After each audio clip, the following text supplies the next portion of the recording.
अस्सलाम वालेकुम, क्या हाल है आप सबके। आई होप कि आप सब बिल्कुल ठीक ठाक होंगे। आज हम बात करने वाले हैं दस्तक की एपिसोड 9 की।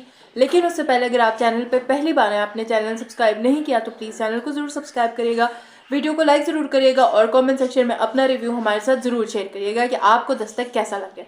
और इसलिए मैं बताऊँ तो मुझे दस्तक मतलब ठीक है, मैं होता ना किसी ड्रामे के लिए आप एक्साइटेड हो तो आप वेट कर रहे हो, तो शायद मेरे साथ वो चीज़ नहीं है दस्तक की। लेकिन जब मैं दस्तक देखती हूँ तो मैं दस्तक को देखते देखते बोर भी नहीं होती, मुझे मज़ा आ रहा होता है। मैं एपिसोड स्टार्ट होती है तो मैं उसके साथ जुड़ जाती हूँ, वो मुझे अपने साथ जोड़ लेता है। तो ये ड्रामे की काफ़ी अच्छी बात है। स्टोरी शायद मुझे इस तरह बहुत नई नहीं लगती, लेकिन जो इसकी एग्जीक्यूशन और जिस तरीके से इसको डायरेक्ट किया गया है वो चीज़ें मुझे बहुत ज़बरदस्त लगती हैं।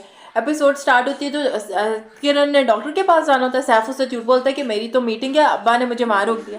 जब अब्बा पूछते हैं किरण से कि आप डॉक्टर की गई, तो वो कहते हैं नहीं नहीं, सैफ की मीटिंग थी तो वो मैं इसलिए नहीं जा सकी। तो अब्बा एकदम चुप हो जाते कि मीटिंग का। फिर वो किरण को बुरा ना लगे तो कहता है हाँ हाँ मीटिंग थी, मैं तो आजकल दवाइयाँ खाता हूँ इसलिए मुझे तो याद ही नहीं रहा, वहाँ चला जाता है। और जो सैफ है उसका मतलब ना, मुझे जो फिरोज की एक्टिंग है मुझे इतनी ज़बरदस्त लगती है। उन्होंने खुद भी कंफ्यूज है मुझे लगता है, और वो एज ऑडियंस हमें भी कंफ्यूज करके रखा गया ये चाहता क्या है। बट मुझे लगता है आज के एपिसोड में बहुत बड़ी उसकी एक चीज़ दिखाई गई कि वो इस तरह का क्यों है। जैसे अच्छा, फिर जब ऑफिस में उसके अब्बा उसे बुला के कहते हैं कि तुमने किरण से झूठ बोला, अगर झूठ पर रिश्तों और बिजनेस में बिल्कुल जहर की तरह होता है जो उन्हें डिपो देता है, तो वो मुझे बहुत ज़बरदस्त लगा। और फिर जब किरण को वो डॉक्टर के आके लेके जाता है, अच्छा डॉक्टर से पहले वो जो होता है कि पहले या बाद में जैसे होता है, जब फरियाल का फ़ोन आता है तो वो अब्बा फ़ोन उठा लेते कि तुम उसका पीछा छोड़ क्यों नहीं देती, तुम उसे रहने क्यों नहीं देती। और जो सैफ बाहर खड़ा हुआ वो सुन रहा था। मुझे तो अगेन बार बार ये मसला होता है कि उन्होंने सैफ की शादी वहाँ क्यों नहीं करवाई, क्यों नहीं पूछा। वो जाके सारा गुस्सा जो होता है कहता है अब्बा मेरी हर चीज़ में इंटरफेयर करते हैं, वो मुझे करना चाहते हैं। तो किरण से कहते हैं नहीं, वो हमारे माँ बाप तो हमारे लिए खुशियाँ ही चाहते हैं। फिर वहाँ पे जो सैफ के दो तीन पॉइंट्स है ना, मैं नहीं कह रही सैफ जो बिल्कुल ही कर रहा है वो सही कर रहा है गलत, लेकिन उसके पीछे की एक वजह ज़रूर दिखा दी गई है। जैसे वो कहता है कि नहीं मैंने स्कूल में पढ़ना था, जिस स्कूल में पढ़ना अब्बा ने वो डिसाइड किया, मैंने क्या पढ़ना था क्या करना था वो डिसाइड किया। इवन कि मेरी शादी तक अब्बा ने डिसाइड किया। उन्होंने मुझसे पूछा तक नहीं कि तुम चाहते क्या हो क्या नहीं। तो देखो ना तुम्हारे माँ बाप ने किया, तुम कहाँ खुश हो। अगर फरियाल आ जाती तो फिर ये वो एकदम चुप कर जाता उसको देखे। तो कहीं ना कहीं जैसे कर्ज जान में भी दिखा रहे हैं ऐश के जुनून। अब मैं रिव्यू तो नहीं करी बट जितना मैंने देखा उसमें भी दिखा रहे हैं पेरेंटिंग पे आजकल जो बहुत ज़्यादा बात हो रही है। और आई थिंक होनी भी चाहिए कि हम कुछ चीज़ें इतनी नॉर्मलाइज हो गई हैं कि हम लोग इन चीज़ों को इतना समझते नहीं है कि अगर हो गए तो क्या। जैसे अब शादी वाला कितनी बड़ी चीज़ है, अब्बा पूछ लेते, अब्बा ने करा देनी थी तो क्या ही हो जाता। अब वो जैसे मीटिंग के लिए अब्बा ने उसको ऑफिस में तो रख दे, ठीक है वो गलत है सही है, बट उसको एक डिसीजन तो लेने दो कि वो सीखेगा कुछ करेगा।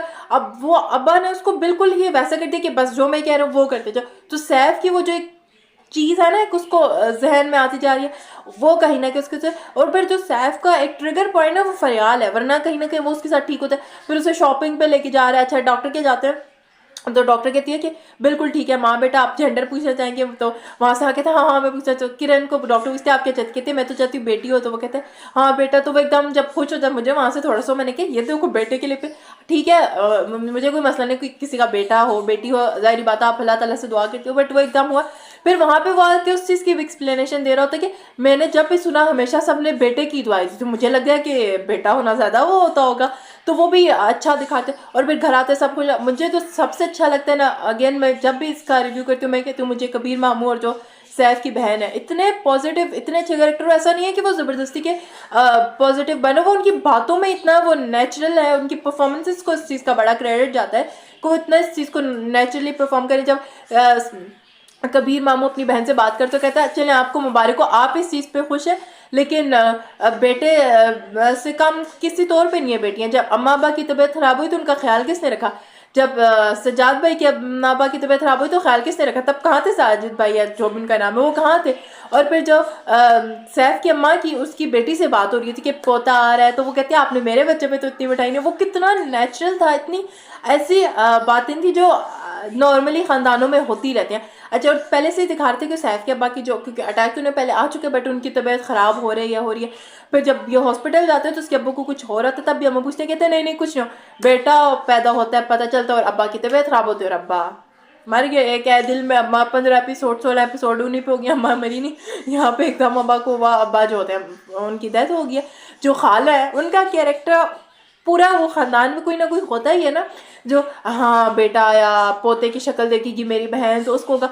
तो कहीं ना कहीं वो जो ख़ानदान में जो ऐसा कैरेक्टर होता है ना जिससे सब कह रहे थे बहन तू अपने घर जाए, खाला वहाँ पे यहाँ पे वैसा कैरेक्टर प्ले कर रही है। अब डेथ हो गई तो अब आई थिंक कई स्टोरी से ना लेके चलेंगे सैफ भी आए तो वो बेटे को ना उठाए, वरना उससे पहले वो किरण का ख्याल भी रख रहा था जहाँ पे किरण उसे को नाश्ता नहीं बनाने देते, कहते नहीं नहीं, तो कहते नहीं मैंने आपके लिए बनाया, आपके लहजे में मुझे अपने लिए अपनायत महसूस होती है, चाहे मुझे नहीं पता ये बेटे की खुशी की वजह से जिस भी वजह से, तो कहीं ना कहीं उसका ख्याल भी रख रहा था। लेकिन अब उसके बाप की मरना दिखा दो, अगर वो बाप के लिए उसके साथ जो भी बाप से उसको मसले मसाइल हो, बट वो बाप के साथ प्यार तो बहुत करते हैं कि जब अटैक होता है तब भी वो बच्चों की तरह रो रहा होता है। तो आप देखते हैं कि आगे स्टोरी किस तरह चलती है। मैंने नेक्स्ट प्रोमो या टीजर वगैरह तो कुछ नहीं देखा हुआ, तो अब देखते हैं कि आगे क्या होना है, स्टोरी को किस तरीके से लेके चलेंगे। हाँ आपको देख के आना चाहिए। तो वीडियो को लाइक ज़रूर करिएगा, चैनल को सब्सक्राइब ज़रूर करिएगा और दुआ में याद रखिएगा। अल्लाह हाफिज़।